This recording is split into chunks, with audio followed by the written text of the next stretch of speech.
नमस्कार, जय हिंद। मैं हूं आयुष और आप देख रहे हैं भारत तक। भारत के लिए एक चौंकाने वाली और कूटनीतिक रूप से गंभीर खबर सामने आई है यूरोप से। अब रूस पर प्रतिबंध लगाने के नाम पर यूरोपीय संघ यानी ईयू ने भारत की एक कंपनी और एक भारतीय नागरिक को सीधे निशाने पर ले लिया। जी हां, पहली बार ईयू ने एक भारतीय company Intershipping Service Hub Private Limited और एक भारतीय नागरिक कैप्टन अभिनव कमल पर सीधे प्रतिबंध लगा दिए हैं। यह खबर हम आपको टाइम्स ऑफ इंडिया के हवाले से बता रहे हैं, जिसका स्क्रीनशॉट आपके सामने है। तो चलिए वीडियो में हम आपको बताएंगे कि कैसे एक तेल टैंकर के चलते भारत का नाम ईयू की ब्लैकलिस्ट में आ गया और इसके पीछे की राजनीति क्या है। साथ ही यह भी समझेंगे कि इसका असर सिर्फ कंपनी या एक व्यक्ति पर नहीं बल्कि भारत की संप्रभुता और विदेश नीति पर पड़ सकता है। तो चलिए सबसे पहले जान लेते हैं मामला है क्या। दरअसल यूरोपीय संघ का आरोप है कि एक भारतीय company Intershipping Service Hub Private Limited ने ऐसे जहाजों की मदद की है जो रूस से कच्चा तेल और पेट्रोलियम उत्पाद ले जा रहे थे।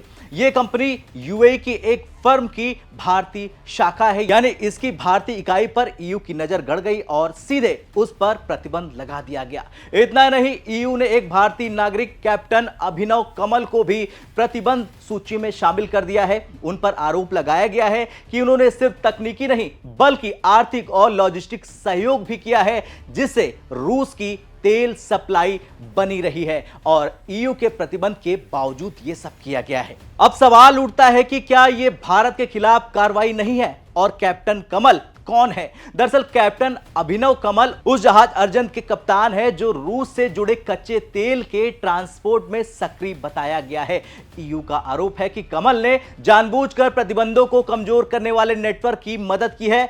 अब उनके खिलाफ औपचारिक प्रतिबंध लगा दिए गए हैं, यानी वे न सिर्फ ईयू की किसी भी कंपनी, पोर्ट या सेवा से बाहर हो गए हैं बल्कि उनका पेशेवर करियर अंतर्राष्ट्रीय स्तर पर खतरे में आ गया है। इंटरशिपिंग सर्विसेज हब प्राइवेट लिमिटेड पर भी भारी असर पड़ा है। ईयू अधिकारियों ने इस कंपनी की सभी यूरोपियन संपत्तियों को फ्रीज भी कर दिया है। साथ ही किसी भी ईयू नागरिक या कंपनी को इस फर्म से व्यापार करने पर प्रतिबंध है। यह कोई साधारण या आम कदम नहीं है बल्कि यह भारत की किसी कंपनी पर पहली बार लागू हुआ ऐसा प्रत्यक्ष प्रतिबंध है जिसमें एक भारतीय नागरिक का नाम भी शामिल है। अब सवाल यह है कि क्या भारत अब किसी दूसरे देश या संगठन द्वारा लगाए गए प्रतिबंधों को मानेगा। दरअसल भारत बार बार कहता आया कि वो सिर्फ यूएन द्वारा अनुमोदित प्रतिबंधों को मानता है, न कि किसी एक तरफा फैसले को। इसलिए भारत की जमीन पर इस कंपनी या कैप्टन कमल को कोई कानूनी बाधा नहीं है, लेकिन अंतर्राष्ट्रीय कारोबार अब उनके लिए लगभग असंभव हो गया है।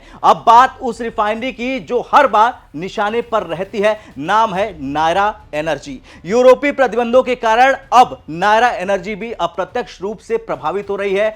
आपको बता दें कि नायरा में रूस की सरकारी तेल कंपनी रोसनेफ्ट की 49% हिस्सेदारी है। ब्लूमबर्ग की रिपोर्ट के अनुसार गुजरात के एक पोर्ट पर नायरा से डीजल उठाने आया एक टैंकर अपना मिशन अधूरा छोड़कर लौट गया क्योंकि ईयू ने नया नियम लागू कर दिया था और कंपनी को डर था कि वो भी ब्लैकलिस्ट में आ जाएगी। खैर, ये घटनाएं बताती है कि यूरोपीय प्रतिबंध अब सिर्फ रूस तक सीमित नहीं है बल्कि अब वो उन कंपनियों और देशों तक फैलते जा रहे हैं जो रूस से व्यापार करते हैं। भारत के लिए ये एक कूटनीतिक मोड़ है, बल्कि एक तरफ रूस जिसके साथ भारत के दशकों पुराने रणनीतिक संबंध है और दूसरी तरफ पश्चिम अमेरिका और यूरोपीय संघ जिनसे भारत को निवेश, व्यापार और तकनीक की जरूरत है। भारत को अब अपनी विदेश नीति में नया संतुलन बैठाना होगा।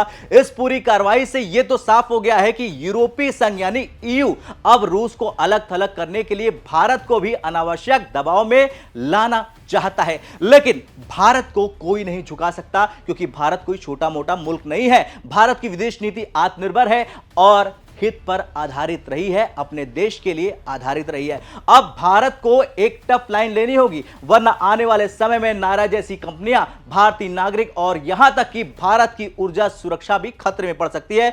अब आपसे यह सवाल है कि क्या अब भारत को भी ईयू को सख्त जवाब देना चाहिए?